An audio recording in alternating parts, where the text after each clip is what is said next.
guys, thanks for joining in today on a beautiful Southern California day. It's going to be almost 70 degrees today in the first couple weeks of February, so we're lucky here. Let's start with Q&A number 25. Okay, our first question is from Washington Mike.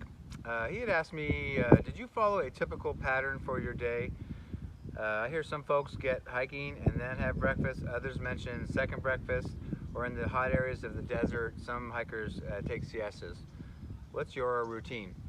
So it probably would have been different depending on when I started. I started March 26th, so the weather was amazingly perfect, especially high in the mountains. It was probably hotter down below, but through the desert it was like almost always 55 to 70 degrees with a cool breeze.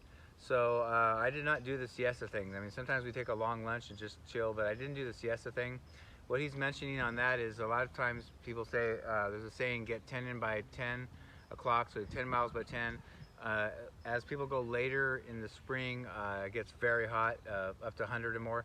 So some people will take a 2, 3, 4 hour siesta or nap in the middle of the day and then hike into the evening, sometimes dark, but get the rest of the other 10, 15 miles to get their 20 to 25 mile day later in the day when it cools down. I didn't have to do that. I was lucky. I just hiked all day and I started early and tried to end early. That got me a better campsite before they were all gone, and also gave me more time to relax and enjoy my evening. And then, geez, by 7 or 8 o'clock I was out. So that was like hiker midnights, 8 or 9 o'clock at night. So yeah, that's my routine on the siesta part of it.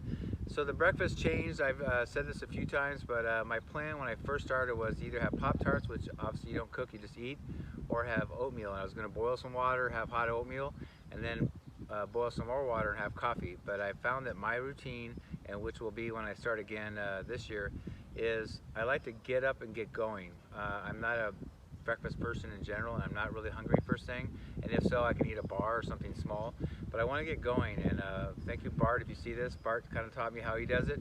I get about 3 to 6 miles down the way and kind of be a first break, but also have some breakfast. And my breakfast of choice now, I won't be able to always get it in every town, so I'll have to kind of go back to oatmeal or Pop-Tarts when I can't get it, but I love getting granola. And something I just tried on my last hike that I just did a couple days ago, you'll see that video soon, is I put some of that carnation essentials in. It's got all kinds of different vitamins and things in it, and I use that instead of powdered milk. So basically I was putting powdered milk with my granola in the morning. After I get 3 to 6 miles, pull over the side, put some water in there, no cooking, put the water in there, eat it, and ready to go. I'm going to try the carnation essentials just to give me a little more, and it still acts as like powdered milk. So that worked great for me on this last trip that I did, and that was the first time I tried it. So that is my style, Mike. So our next question is from Gary Clayton Photography. He asked me, how did you manage battery power? What kind of battery packs did you use? Quick charging, wall plugs and cables, and if so, which ones did you use? So I'll put some pictures of the ones I had, and I got them on Amazon, somewhere in here. But I basically carried 2 batteries, and one was 26,800 milliamps, so it's like a brick, and weighed a pound. So that's like, if you have a 10 to 15 pound base weight, a pound is a big percentage of your overall base weight.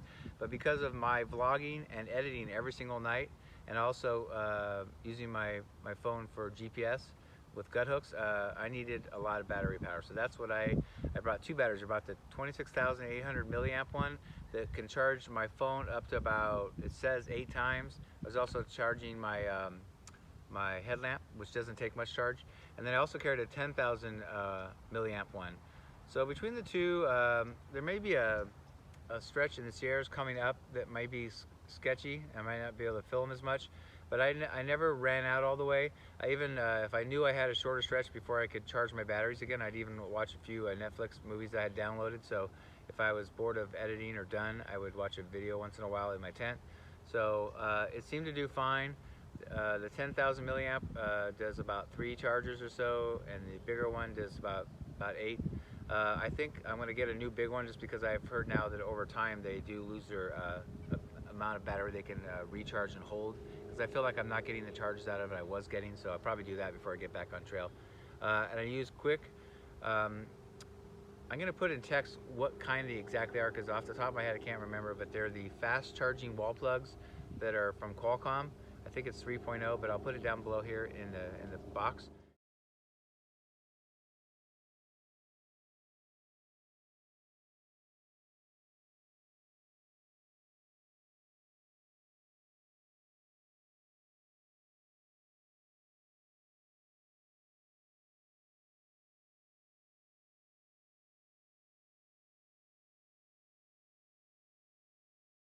My bigger battery can charge twice as fast with 2 cords going into it. So you have the wall plug has 2 USB plugs, and then the 2 plugs go into the battery and it charges twice as fast. So the big one, it would take literally like 10 or 12 hours if I only had 1 plug. So this would do it in about 5 or 6 hours. I could charge the big one up. And the smaller one was pretty quick, you know, a couple hours. So you have to have cables to charge up both of them, and wall plugs. So I had 2 wall plugs that each had 2 ports in it. I'm thinking about changing this and trying to either get 1 wall plug that's got multiple, so I can plug everything into one, just because I was carrying 2 and they're physically bigger. They're not very heavy, but I just had 2 to deal with. And sometimes when you get in these restaurants or bars in towns, there's not many wall plugs to be had with all the other hikers. So I'd like to minimize how many plugs I have.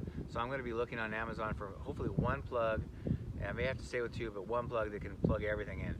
And so that's what I did. I hope that helps you. And lastly, I'm going to look at getting my cables. I use the cables that came with them, but they're kind of long and big and not necessarily heavy, but they take up space. But I'm going to try to order some shorter cables so that everything has, you know, hopefully 1 wall plug, shorter cables. Everything's tight and just easy to deal with. And you know, I had a lot of problems with cords and cables everywhere in my bag and in the way of other things. So that's my plan right now, is to simplify, and as I've said before, make everything smaller and lighter.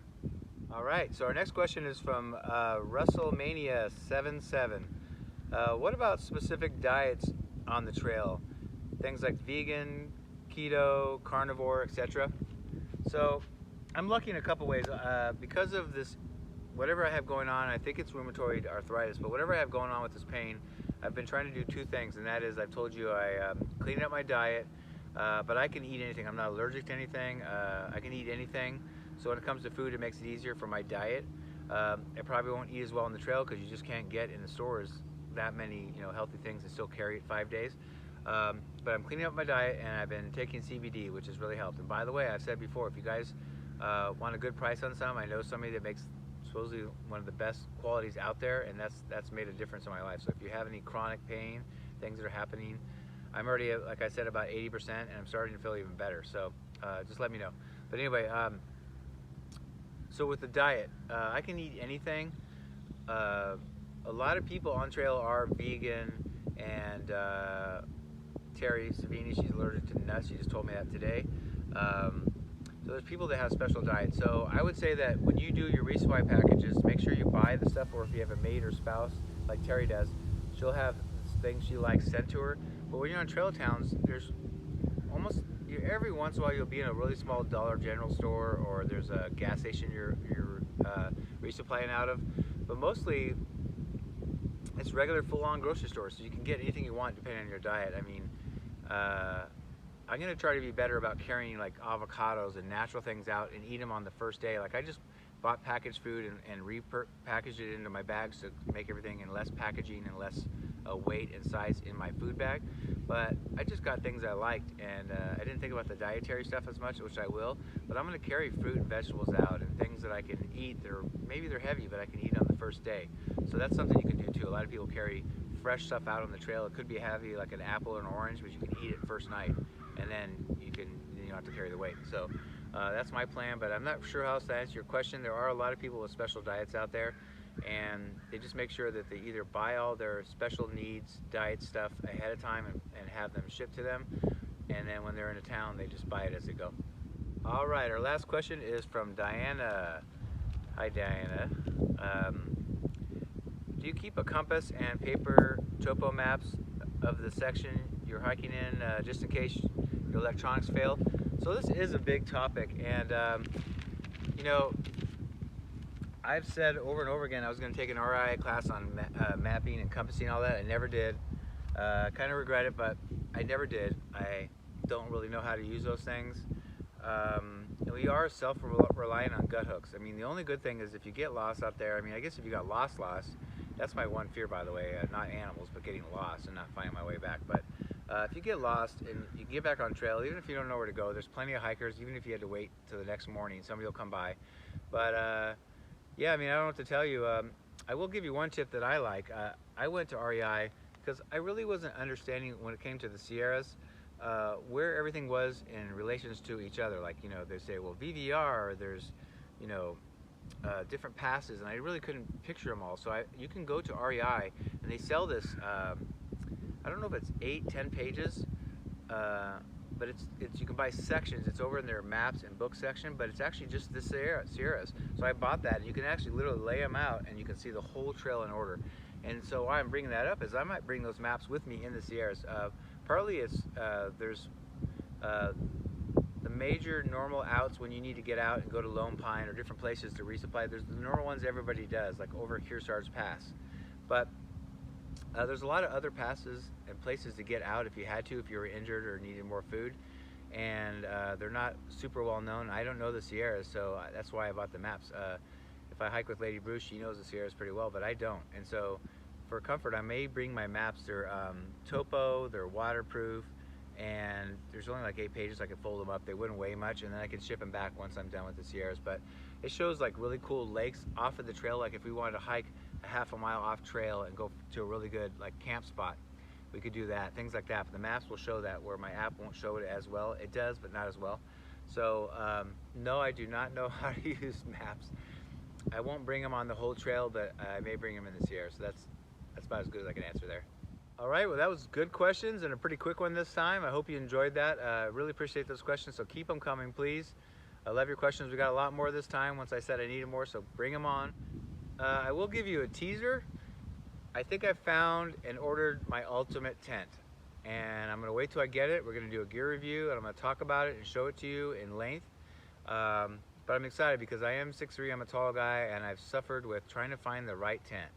And you can go gigantic, but then you carry the weight and the space it takes up in your pack. So I have ordered a tent. I won't say what it is, but I will definitely show that to you.